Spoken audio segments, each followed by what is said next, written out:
Ndugu wananchi, kwanza nichukue fursa hii kumshukuru Mwenyezi Mungu kwa kutujalia kuwa hai na uzima, lakini la pili nichukue fursa hii kama mlivyosikia jana kwamba taarifa iliyotolewa na kiongozi mkuu wa chama cha ACT Wazalendo, kwa kweli kama Chama cha Mapinduzi na kama msemaji wa Chama cha Mapinduzi hapa Zanzibar, mimi nimpongeze sana na mshukuru sana kiongozi mkuu wa chama dada yangu Dorius kwa kuonesha ukomavu na uelewa nini maana demokrasia, tofauti na mwenyekiti wake Othman Masoud Othman. Kama mnavyojua kwamba uchaguzi ni si swala la vyama vya siasa. Sisi kama vyama vya siasa ni wawakilishi tu kwa mujibu wa katiba, kwamba mwananchi hawezi kwenda mwenyewe, inabidi apitie kwenye vyama vya kisiasa. Ameonesha ukomavu na bahati nzuri ameeleza madhara ya kutokushiriki uchaguzi. Maana yake ni nini? Maana yake hizi siasa mnazoziona hizi wananchi, tukimaliza kwenye majukwaa huwa zinahamia kwenye bunge, zinahamia kwenye baraza la wawakilishi. Na huko ndipo kunapokuwa na uwakilishi wa wananchi. Na hili limethibitika kama mtakumbuka 2015 hapa chama cha CUF kipindi hicho walisusia uchaguzi. Athari zake zimeonekana. Haikuathirika serikali wala hakuathirika rais. Nchi iliendelea, lakini wananchi walipoteza fursa kubwa.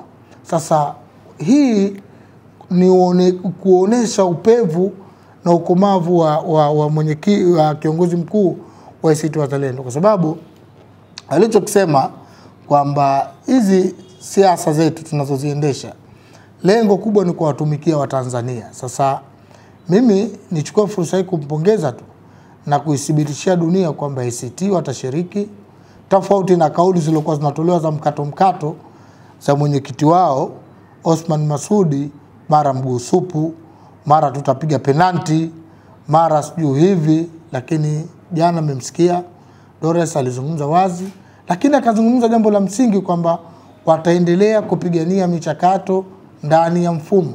Na kwa kweli serikali zote za CCM zimekuwa sikivu sana. Mtakumbuka nyinyi hata hiyo Othman Masoud alikuwa anasema kwamba suala la kura ya serikali moja ya kitaifa, serikali moja ya kitaifa imetokana na ridhaa ya CCM.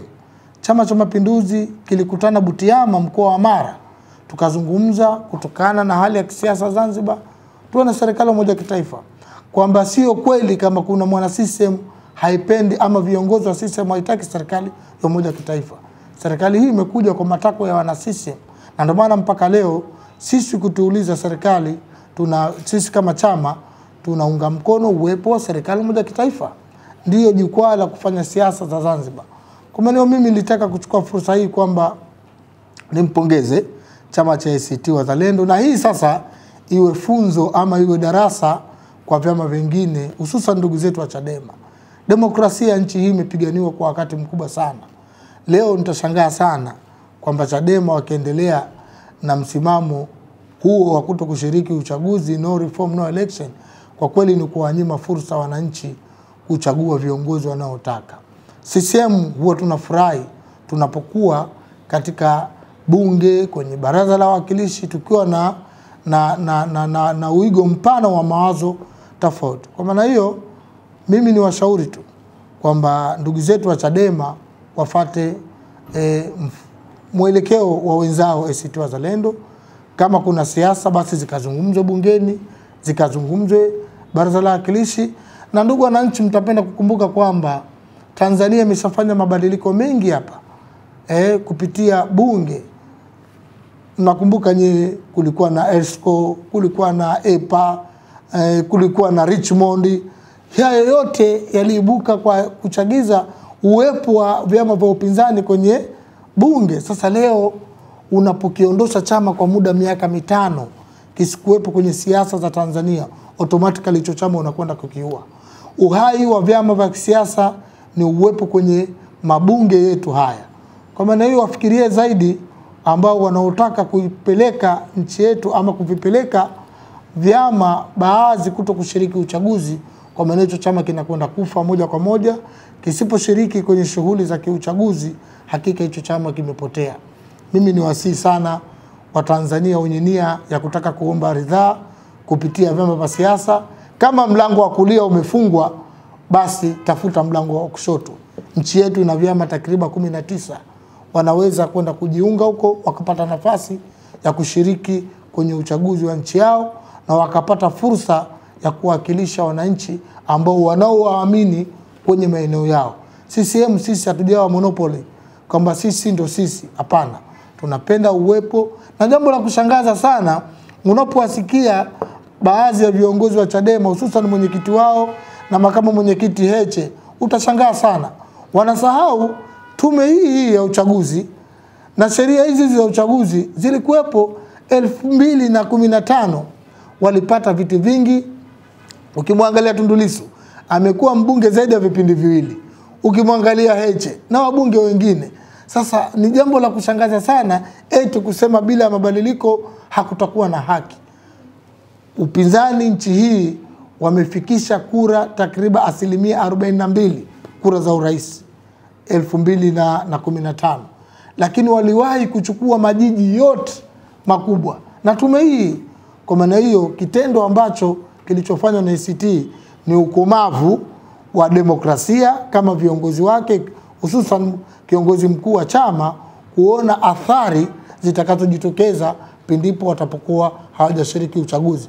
Na tayari wameshasoma kipindi hicho walipokuwa kafu, waliposhindwa kushiriki katika uchaguzi wa marejeo ulifanyika mwaka 2015. Waliona walikosa uwakilishi wa wananchi katika maeneo mengi, na kwa kweli iliondosha uwakilishi wa wananchi kuwakilishwa kwenye vyombo hivyo. Kwa maana mimi nimeiona jana ripoti ya ACT Wazalendo, kama sisi wadau wa uchaguzi tunahisi ni jambo jema, na niwahakikishie tu kwamba tume ya uchaguzi, tume ya taifa, tume huru ya taifa ya uchaguzi na tume ya taifa Zanzibar wapo kwa mujibu wa sheria na watatenda haki kwa kila mtu ambacho kile chama kitachovuna. Na hapa sasa ndio ukomavu wa demokrasia. Twende kwenye uchaguzi, tuwape nafasi wa Tanzania, tusipore mamlaka yao. Maana yake uchaguzi ni haki ya Watanzania kupata viongozi watakaoweza kuwatumikia kwa muda wa miaka 5. Chama kisichoshiriki uchaguzi ambacho kina uhakika kikishiriki kinaweza kikapata viti vya udiwani, ubunge, uwakilishi, unapowanyima fursa hiyo, kwa kweli umewaumiza sana. Mimi niseme tena ama nirejee tena kwamba fursa zipo. Ukiona kwenye chama kimoja fursa imebanwa, nendeni kwenye chama chingine ili mkatimize matakwa ya Watanzania. Nimshukuru sana, nirejee tena kiongozi, na sisi hatuna kinyongo. Tumesema CCM zuri tutalipongeza hata kama limefanywa na wenzetu, na baya tutalikosoa. Watanzania wanahitaji amani, wanahitaji utulivu, lakini wanahitaji kusikilizwa na kuchagua viongozi kupitia chaguzi zetu ambazo zimewekwa kwa mujibu wa katiba na sheria ya nchi yetu. Kwa maana nimpongeze sana kiongozi mkuu wa chama cha ACT Wazalendo kwa kuitangazia dunia kushiriki chaguzi zote, na naamini basi wakishiriki uchaguzi Watanzania watawapima na watawasikiliza. Lakini tu nimwambie tu kiongozi mkuu wa chama kwamba CCM na wagombea wake itaendelea kushinda kwa kazi kubwa nzuri iliyofanywa na Daktari Samia Suluhu Hassan na Daktari Mwinyi, kwa kazi nzuri ambayo aliyofanya hapa Zanzibar.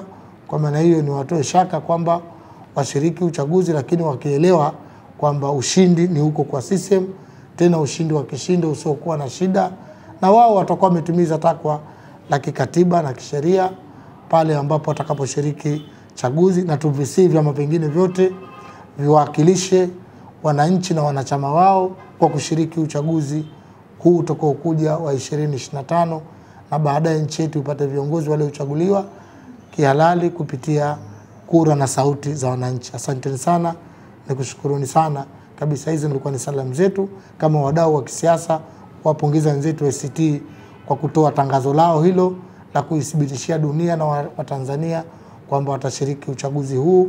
Basi tukajipime kwa wananchi, tupeleke sera zetu kwa wananchi, tukalani ilani zetu kwa wananchi. Baadaye wananchi wataamua nani na nani wanaowataka waongoze kwa kipindi hichi cha miaka 5. Asanteni sana.